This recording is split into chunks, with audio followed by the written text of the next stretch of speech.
Week 6 of the fantasy football season. Here's the top 36 wide receivers. I'm ranking this week number 1, Puka Nacua of the Los Angeles Rams. For the season it's been for Puka Nacua. He's on pace for about 2,000 yards this season, and every week 20 or more fantasy points easily in PPR leagues. So this week versus depleted Baltimore secondary with no Marlon Humphrey, I think once again Puka Nacua goes out there, has a big game. Number 2, Amon-Ra St. Brown of the Detroit Lions. So St. Brown having a great season once again for this Lion team and for fantasy owners. This week definitely a tougher matchup at the Kansas City Chiefs, where they've been a solid defense over the last couple of years, is Kansas City with one of the better corners in the league in McDuffie. But Amon-Ra, he's a matchup-proof wide receiver. He can run all the routes, and him and Jared Goff, they've just been locked in, and it seems like even on another level this season. Number 3, Jackson Smith-Njigba of the Seattle Seahawks. So JSN's taking the next step already in his 3rd season in the NFL. And I know it's with a new quarterback, but it doesn't matter. Him and Sam Darnold have good rapport. It seems like every week just about 100 yards he's getting receiving. And this week in a pretty good matchup at the Jacksonville Jaguars, where their defense has played well, but still they're giving up points and yards. Number 4, Emeka Egbuka of the Tampa Bay Buccaneers. Already one of the best receivers in the league in the first 5 weeks of his NFL career is Emeka Egbuka. And this week, a pretty good matchup versus the 49ers. We saw Puka Nacua and Davante Adams both have good games versus defense last week. And Emeka Egbuka can run all the routes. He's got that breakaway speed. Him and Baker Mayfield are locked in. And also, with Chris Godwin not 100%, even though he's going out there and giving it his best effort. I think Emeka Egbuka once again this week has a big game after coming off a game over 150 yards receiving last week at the Seahawks. Number 5, Jamar Chase of the Cincinnati Bengals. Joe Flacco traded to the Bengals. Now we'll see if he's going to be the starter this week or the wait a week for him to get the playbook and acclimated with his new teammates. But last week, Jamar Chase finally had a big game with Jake Browning in there, quarterback. He had a deep ball towards the end of the game. I know it was garbage time, but fantasy points are fantasy points. But Joe Flacco, at least we've seen him, except this season, go out there and get the football to main options. I think Jamar Chase with Flacco in the lineup could possibly be a little bit better than Jake Browning, but I don't know if much of an upgrade. But this week they're going to be chasing points early and often in a tougher matchup at Green Bay. Number 6, Rome Odunze of the Chicago Bears. It's been a great second season for Odunze with this bad team. Him and Caleb Williams, they've been locked in this year. Seems like every game he's found the end zone, and now coming off a bye and really 100% in a pretty good matchup on Monday night at the Commanders. I like Odunze to go out there once again, have a good game. Number 7, Davante Adams of the Los Angeles Rams. Davante Adams, he's been solid all season long for this Ram team. Maybe I'm a little bit higher on him than consensus. It's either weekly he's finding the end zone or at least getting 70, 80 yards receiving. And this week at Baltimore, like I said earlier, depleted secondary and defense. I think Davante Adams could go out there and have a good game once again this week. Number 8, Drake London of the Atlanta Falcons. Falcons got a decent matchup. Buffalo coming to town, and most likely they're going to be chasing points. Is this Falcon team early and often? But Drake London, beginning of the year, got off to a slow start, but the last game before the bye week for Atlanta in week 4, he had a good ball game. So this week, like I said, with Buffalo coming in, they're going to be chasing points, and this Falcon offense operates better at home than it does on the road. Number 9, George Pickens of the Dallas Cowboys. So last week, a big 43-yard touchdown saved Pickens that he wouldn't have done much. CeeDee Lamb most likely out another week or two.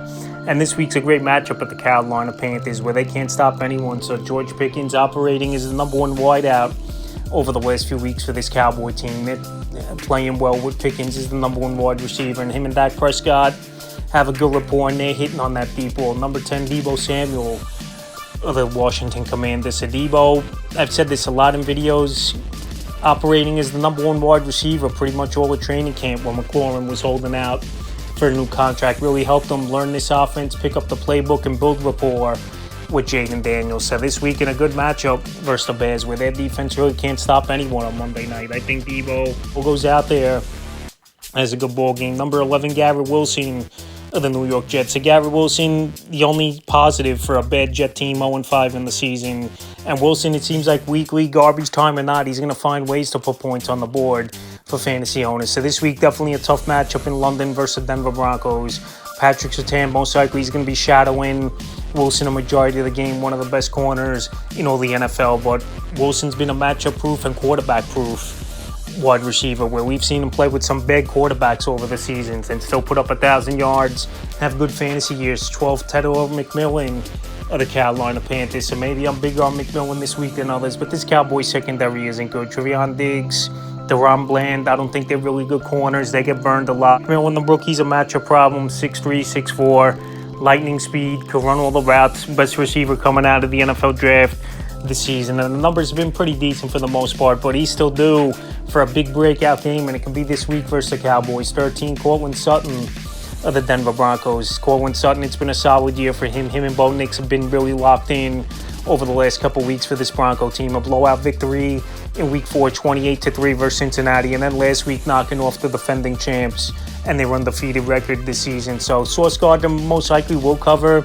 Cortland Sutton in this game, but Gardner weekly, it seems like he's been burnt deep once or twice in a ball game for a touchdown. So this week, I think Sutton could be out there even with Sauce on him, be another wide receiver that finds the end zone on him. 14, Stephon Diggs of the New England Patriots. So Stephon Diggs, first 3 weeks of the season, off to a slow start. In the last 2 weeks now, 2 games in a row, over 100 yards receiving, including last week a monster game versus one of his former teams. And obviously, he had some bad blood towards the Buffalo Bills. He had 10 for 146 in the Patriot set victory at the Buffalo Bills on Sunday night. So this week, a slam dunk matchup at the New Orleans Saints, a defense that can't stop anyone, one of the worst teams in the league at 1-4.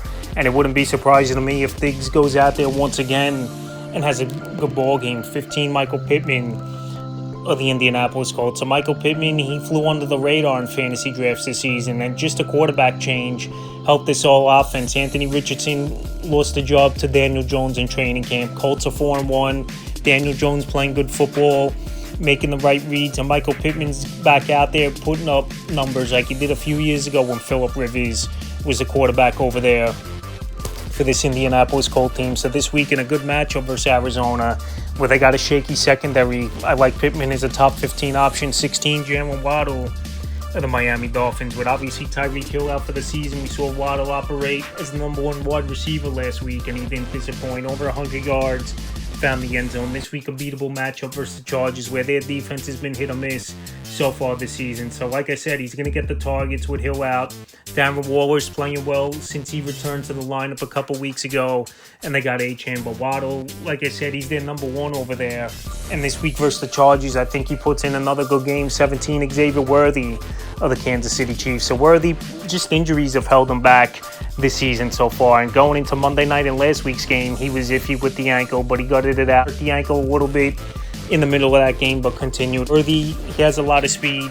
They use him in a lot of different formations, give him some handoffs on jet sweeps and end arounds. And this week, it's not a great matchup versus the Lions, but you just know this is going to be a high-scoring game, most likely. And now Worthy, another week back in the lineup, I think, could get things going. 18, Quentin Johnston of the Los Angeles Chargers. Last week was one of the worst games of the year for Johnston, and he's a wide receiver, though. We saw it last season as well, some big games, and some games he disappeared. But when you got guys like Ladd McConkey, Keenan Allen, and Quentin Johnston, some weeks one guy's going to put up big numbers and the other receivers are going to have slow pedestrian days. But this week in a great matchup with the Dolphins, with a depleted secondary and a defense that can't stop anyone, I think Johnston bounces back this week. 19, A.J. Brown of the Philadelphia Eagles. So maybe I still have some hope for A.J. Brown, where obviously he's only had 1 double-digit fantasy day in PPR leagues in 5 weeks this season, and also 2 games under 3 fantasy points for A.J. Brown. So it's been a very disappointing year. He was a second rounder in most fantasy drafts as A.J. Brown. He's obviously not happy. Him and Jalen Hurts not on the same page, but I think this week they could get it right at the New York Giants. But if they don't get it right this week, then Brown's really going to drop down the rankings, and who knows, he might even request a trade. 20, Keenan Allen of the Los Angeles Chargers. So Keenan, it's been a solid return to the Chargers this season after he got traded last year to the Bears. Played 1 season there. And the only thing with Keenan, it's always been about health. We know he's a great route runner. We know he's got good hands. And also him and Justin Herbert have a good rapport. So after last week, a bad game all around for this Charger team, I think Keenan Allen bounces back, and it's a good matchup at a bad Miami defense. 21, DK Metcalf of the Pittsburgh Steelers. So a couple weeks ago, week 4, he had the big game, DK Metcalf, but 80 yards was on that slant, and then he burned that whole secondary to the end zone in that game versus the Minnesota Vikings in London. So this week, a tougher matchup, Cleveland coming to town. Their defense that makes you earn every yard and has to really work to get points on the board. And he's going to have Denzel Ward most likely on him, but DK Metcalf he's going to get peppered with target. Alvin Austin, he's banged up. He's most likely not playing in this game. Jonnu Smith, Pat Freiermuth, they haven't got much from the tight end position. And pretty much it's either Jalen Warren, Gainwell, or Metcalf, the main options in this offense with Aaron Rodgers. And we know Aaron Rodgers always gets his number one wide receivers, good fantasy production seasonally. So this week, I think Metcalf, even in a tougher matchup, just on volume alone and targets, still has a decent game. 22, Marvin Harrison Jr. of the Arizona Cardinals. So the last 2 weeks, he's had double-digit fantasy days as Marvin Harrison. But if he's not hitting a big play, he really don't put up numbers as Harrison. Last week, he had a 43-yard catch. It was called a touchdown originally. Then he was stopped at the 1. Michael Carter ran it in. And besides that, the rest of the ball game, after that first quarter deep ball, he only had 53 yards. So, like I said, Marvin Harrison, it's hot and cold with him. You don't know what Harrison you're going to get weekly. And also has to do with Kyler Murray, a quarterback that holds on to the football too long. And at times, he just zeroes in on running the football a lot as well. And this week, it's not the greatest of matchups in Indianapolis. 23, Devonta Smith of the Philadelphia Eagles. So Devonta Smith, he's had a better year this season for Philadelphia than A.J. Brown. But also, he's frustrated as well, not getting the ball as much. But last week, they ironed that out. Him and Jalen Hurts. He had over 100 yards receiving in that ball game, which was good for Devonta Smith. And this week, a great matchup for the team. He's had a great track record against at the New York Giants, where their secondary can't stop anyone. 24, Zay Flowers of the Baltimore Ravens. So Zay Flowers, he's going to get his production back most likely once again this week. Lamar Jackson out of the lineup with the hamstring injury. Cooper Rush still a capable quarterback. Last week he still had double-digit fantasy points with Zay Flowers. 6 catches, 62 yards in that ball game in the blowout loss versus the Houston Texans. I think this week Rams coming in, they know they got to put points on the board. I still think Flowers could put wide receiver 2 numbers up for owners. 25, Brian Thomas Jr. of the Jacksonville Jaguars. He's definitely fallen off as Brian Thomas from last season to this year.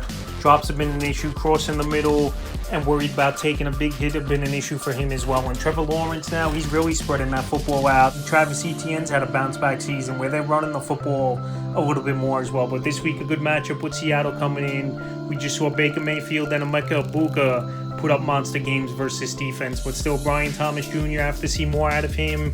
But it was good to see in Week 5 he had that big 33-yard catch late in the fourth quarter, leading to a game-winning drive, and he had 80 yards, so it was his best game of the year last week. But he has to build off at 26, Chris Olave of the New Orleans Saints. So Chris Olave, he's getting peppered with targets. He's a possible trade candidate for this New Orleans Saints team. But Chris Olave, we know he can run the routes. We know he's been a big playmaker in this league. But also, we know this offense isn't that good with Spencer Rattler, a quarterback. But like I said, volume and targets makes him a flex option 3 receiver in a matchup where they're most likely going to be chasing points again versus the Patriots. 27, Ladd McConkey of the Los Angeles Chargers. So McConkey, it's been a down year for him. And obviously with Keenan Allen coming in and Quentin Johnston taking the next step, emerging this season as a solid wide receiver. McConkey was going to lose targets, and obviously he was going to lose production for this Los Angeles Charger team. But now with Amari and Hampton out, I think they're going to throw the football more is this Charger team, where they got 2 unproven guys in Hassan Haskins and Kamani Vidal in the backfield. So this week in a good matchup in Miami, maybe McConkey has a breakthrough game. 28, Terry McLaurin of the Washington Commanders. It's scary Terry. He got his money, no doubt about it, in the offseason, holding out, got a big contract. But obviously production hasn't been there, and injuries have been there this season for him, was Terry McLaurin. And I've said it a lot in other videos as well. If you don't have a training camp, we've seen some of these guys over the last few seasons get hurt and not complete full seasons. We saw with Ayuk last year. CeeDee Lamb, he got off to a slow start, then he got hurt last season, just to name a couple players. And we've seen it with Terry McLaurin, but this week, if he does get on the field, it's a good matchup versus the Bears. 29, Khalil Shakir of the Buffalo Bills. So Shakir, arguably the number 1 option in the passing game for this Buffalo Bill team. Shakir had a solid game last week, and he's got great hands and a guy who has good yard after catch ability. Just, he's not going to be productive week in and week out with big numbers. Obviously, with a quarterback like Josh Allen who runs a lot, you got a good running back in James Cook. And also, Allen spreads that football out to 7 or 8 different players weekly. So, like I said, Shakir, Atlanta, he's nothing more than a flex option. 30, Jacoby Myers of the Las Vegas Raiders. So last week, you thought Myers would have more production with Brock Bowers out of the lineup, banged up. But Geno Smith, he really hasn't been the answer for this Las Vegas Raider team. Last season, I thought Aiden O'Connell and even Gardner Minshew at times played better than Geno Smith. He's been a turnover machine. He hasn't fit this roster. And Jacoby Myers last season was putting up numbers, and so far this year, we really haven't seen much. And this week, it is a good matchup versus Tennessee, but I don't think the ceiling is that high for Myers. 31 Romeo Doubs, the Green Bay Packers. He had a breakout game in Week 4 at the Cowboys, 3 touchdowns. This week, another great matchup versus Cincinnati Bengals. We know Jaden Reed, he's going to be out at least a few more weeks with a broken collarbone. And we know possibly Christian Watson could return to the lineup for this Green Bay Packer team. He's always injured as Christian Watson, and he's never been consistent, where he's been pretty much a deep ball threat or nothing. So I think Dobbs is fine. I think he's the number one option in the receiving room, but I think the number one option in the passing attack is Tucker Kraft in this offense. But either way, versus Cincinnati, I think Dobbs is a solid option. 32, Juwan Jennings of the San Francisco 49ers. So I think he has a better chance playing than Ricky Pearsall this week. Here's Juwan Jennings, and we know this 49er team's been banged up. It's a pretty good matchup, though, at the Tampa Bay Buccaneers. Their defense has had trouble making stops all season long, and they've been winning in high-scoring games at 4-1 on the season. And like I said, if Jennings is back in the lineup and there's no Pearsall and still no George Kittle, at least for this week, he's going to get peppered with targets. And him and Mac Jones, I think, could get things going as well. We saw it early in the season where he had a good game with Mac Jones. 33, DJ Moore of the Chicago Bears. So DJ Moore, it's been a down season for him once again. You would think he would have been better in this Ben Johnson offense, where DJ Moore is a versatile wide receiver, could line up different ways in the formation, even play some running back at times. We've seen him. And this week, a good matchup at Washington. But Rome Odunze's taken over the number one job over there in the receiving room for this Chicago Bear team. And even last season, I know he had 98 catches, was DJ Moore, but it was a lot of scammy routes and not a lot of big ball games for him. So this week at Washington, he's a flex low-end 3 receiver option. 34, Calvin Ridley of the Tennessee Titans. So he hasn't really made the list all season long, but last week maybe they found something with Ridley and Cam Ward, where he exploded for a big game, over 120 yards receiving and leading the comeback at the Arizona Cardinals. So this week in a good matchup with the Vegas Raiders, a defense that really can't stop anyone. I think Calvin Ridley, he could go out there. There's no one else in that receiving game. Chigga Kwango at tight end, Alec Ayomena, he's going to be inconsistent as a rookie. And also you got Pollard in the backfield. Like I said, there's not much going on in Tennessee. And maybe now if he's a little healthier and him and Cam Ward got a report down, he have a decent game again. 35, Matthew Golden of the Green Bay Packers. So Matthew Golden, he had a good game versus the Dallas Cowboys in Week 4. And now let's see, coming out of the bye, we know most rookies get into the playbook and get more opportunities. So we'll see this week in a good matchup versus Cincinnati Bengals. If Golden could go out there and he could be an emerging rookie, like we've seen guys like Emeka Egbuka have a breakout season. We've seen Tatora McMillan as a rookie so far, been solid. And now we'll see if Matthew Golden could be the next first-round rookie to step up and put up numbers. And the 36th and final receiver on rankings, Keon Coleman of the Buffalo Bills. I know Keon Coleman's been a touchdown-dependent wide receiver, but still, I believe as a number 2 option in this offense, it is a possibility for Keon Coleman. And this week, it's a good matchup with the Atlanta Falcons, where their defense, I don't think, is any good. Keon Coleman, he can make plays. Him and Allen have had some rapport from last season, his rookie year, and so far this season, including Week 1, a big breakout game, and last week finding the end zone versus the Patriots. So this week on the fast track, and Coleman coming off a touchdown, maybe could continue the momentum, have a good game this week, because I like the matchup, is why he made the top 36. That's the top 36 wide receivers I'm ranking for Week 6 of the fantasy football season.